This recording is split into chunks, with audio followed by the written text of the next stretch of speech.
Allah subhanahu wa ta'ala atamulenga Jibril alayhi salatu wassalam ngero Gabriel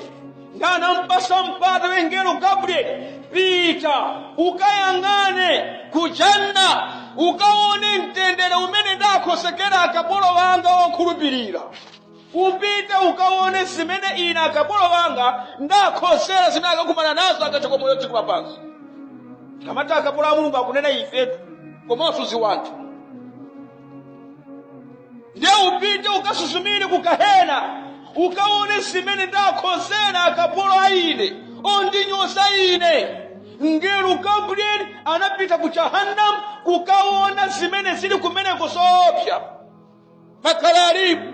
sinchoka ukaona sinkhalira malawi a moto ndi kuona ntchito zimene zikapangitsa anthu kutaka ulowe moto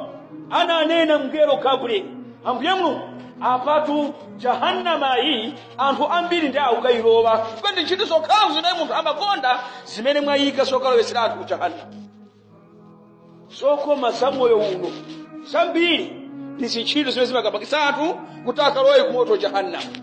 pamene janna atayisuzumira anayipeza kuti zambiri zimene zikapangitsa anthu kalowa ku janna ndi zinthu zokhazo zovuta kwambiri pamene mtumiki akuti yakutidwa janna yazungulidwa ndi zinthu zovuta kwambiri kuti munthu asipataka ku janna pali ntchito pamene Jahannam yakutidwa ndi zinthu zofewa kwambiri zimene munthu upanga ndi ize kutaka lowa ku moto Jahannam kwa chifukwa chimenechi kuti munthu akafika popambana ukalowa ku janna faman zuhziha anin nari wa udkhila aljanna fakad faza amene akatetezedwe ku moto wa Mulungu subhanahu wa ta'ala kupambana sikuli padziko kupambana kwa munthu mpamene Mulungu adzana kuti awadi uche kapena abiti uche kaloweni ku janna pamene munthu adzaonesa kuti wapambana pamaso pa Allah subhanahu wa ta'ala ndiye Mulungu wayika ntchito zambiri zimene ife tikapanga kuti tikapambane siku la kiyama akunena Allah subhanahu wa ta'ala wa fi dhalika falyatanafasil mutanafisun munkhani yabwino anthu azipikisana wapikisana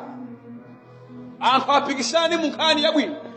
maswahaba ridwanullahi ta'ala alayhim ajma'in amapikisana munkhani yabwino osati musoyipa iyayi tamuona Umar amene akunena pamaso pa mtume kuti ine mtumiki sinayesere mbang'ono pomwe kuti ndimpambana Abubakar pokha Abubakar makhapa nambala 1 tumikwatu Muhammadin sallallahu alaihi wasallam hata pemphera subuhi siku lina ndana atembenukira maswahaba ndana fusafusa ndi ndani mwa inu usiku wapitawo amene waperekesa maliro usiku anayankha Abubakar ana ya Rasulullah ine wina aliyense osayankha Abubakar tuna ine kena kafusasu chabwino tsatanja lako ndi ndani mwa inu usiku wapitawo wapereka sadaka Abubakar ine ndi ndani mwa inu usiku umene wathandiza munthu Abubakar ine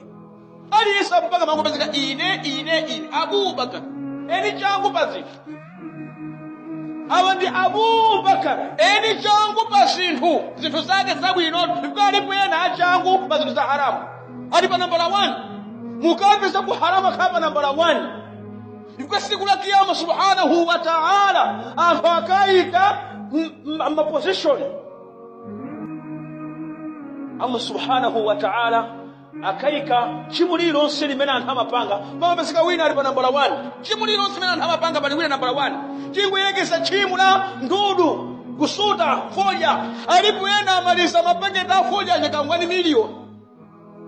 ndiyo kuti munthu amene adasuta ndudu zambiri sizikateweka kumapeto ena akhapa nambala 1